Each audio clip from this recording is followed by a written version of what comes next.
See, he has 4 photos left. And so, it's filmed, so you use it or you lose it. Hoping to use it, he approaches the graveyard, only to find that the gates are locked. So he tries to back gates, hoping that maybe they have terrible security and someone forgot to lock the back gates. Well, they have great security because the gates were locked. So he does what anyone would do. He sticks his camera through the bars of that fence and rapid fires the last 4 shots. When he gets them developed, only 1 photo of the 4 from the graveyard had anything weird in it, so he takes it somewhere else, gets it developed. Well, it comes back the same way. And you know the old saying, if you want something done right, you gotta do it yourself.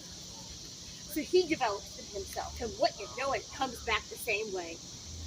So at this point, he sends the camera, the film, the chemicals, and the photos up to Rochester, New York, where the headquarters of Kodak used to be. 6 months later, in December of 1987, he gets a letter of authenticity back stating, "Sir, we don't know what to tell you. This is as authentic as we can tell you. There is nothing wrong with this equipment."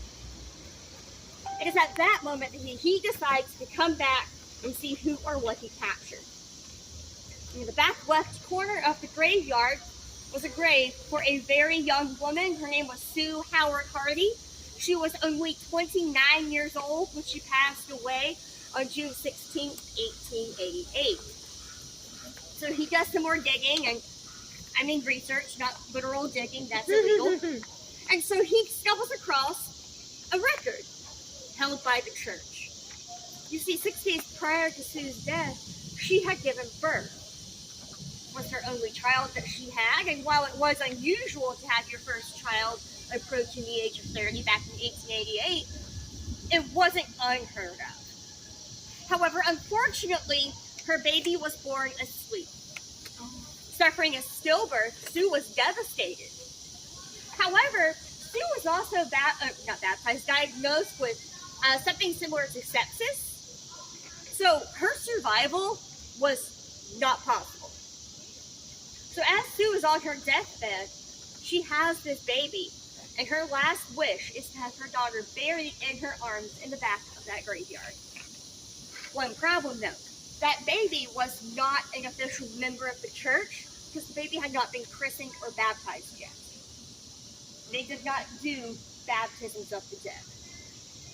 However, they were able to make it happen, and so they do have an unofficial member of the church buried on their property, because 6 days later when Sue passed away on June 16, 1888, her daughter is buried in her arms. Noting that baby's birth was June 10, 1888. That photo was taken June 10, 1987. Exactly 99 years to that day.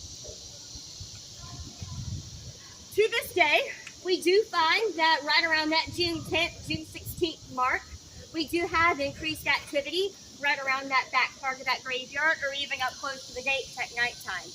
And we do see that the types of people that are more susceptible to Sue would be young mothers, expectant mothers, or mothers of loss. My heart goes out to everybody in that latter category. However, I am